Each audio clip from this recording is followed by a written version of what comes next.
stealing her money because they get a cut when they do these ad buys on television. The media strategy, they've changed it. She's doing Brett Baer's show. I think Doug wants to be one lucky guy. He's trying to get booked on Outnumbered. And she shot the whole rationale for her candidacy right in the heart when she said that I wouldn't do anything differently. And now she's looking for ways to separate herself from Joe Biden. But she's such a machine politician, she doesn't know how to do that. She's always just said yes and gotten ahead. She's always agreed with the party boss and gotten promoted. And now she's the party boss. But she's still loyal to Joe because she knows she didn't earn it. And so she's scared because she's never had to make her own decision. And she's afraid of Biden because no one F's with a Biden. And any Democrat that's criticized Biden, look at Eric Adams. So she's nervous about criticizing him. Trump doesn't need to do anything more. What else does he have to prove?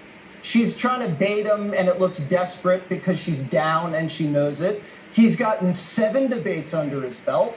I mean, they've raided his house. They've leaked his tax returns. What else do we need to see? Honestly, we've seen too much from Donald Trump. We know exactly what he's going to do and when he's going to do it. He's now wiser. He's not going to then agree to a debate that's just going to have no upside. He smells a trap. It's not worth it. And he already agreed to the Fox debate. He agreed to 2 debates. She said no to the Fox debate, and now she wants another one. Sorry, it's too late. Yeah, I think you're right about that last clip. It was definitely baiting. It was like no one was taking that seriously. Harold, I think you were one of the first people to say that they needed to concentrate more on policy. And I think you're seeing TDS exhaustion. You can only set fire to people's hair for so long, and then suddenly they're all bald like Joy Reid.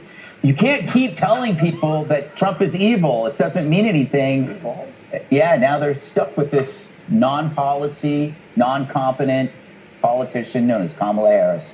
How does it feel, Harold? Pretty bad, doesn't it? It's good to be back. Yeah. I hope everybody had a good weekend. I would say a couple of things. To your point about the debate, I think that President Trump is probably analyzing this in a way that says, I got beat the first time, or some people thought I got beat the first time. I'm gaining in the polls. What's the advantage to do, whether he won or lost, what's the advantage to doing another one? I've always said I think the country benefits. When you're running for president, you're running for the privilege to serve the country. But I get that rationale. 2, this race is tight. I would agree that it feels like over the last, I agree with Dana about how you look at this race after Labor Day. You look at day by day. She hasn't spoken yet, Harold. Yeah, I was just going to say. That's a free agreement. Yes. We've had this conversation before, and maybe Dana didn't say this, but I would give her credit for it. You look at after Labor Day till Election Day, who wins the day? And I believe that whoever wins the most days from Labor Day to Election Day, media and so forth, they end up winning the election. And President Trump has had a run here over the last several days.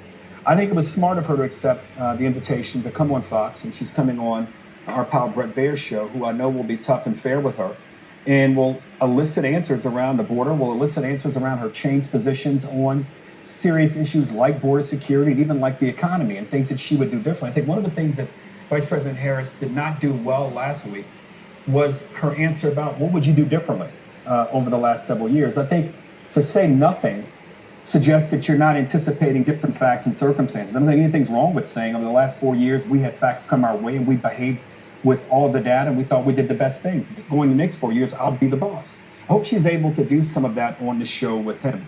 Finally, there's a challenge with base voters on both sides. I think that President Trump has made a decision to close here. He's going to go after his base. He's going to double down, and I think some of the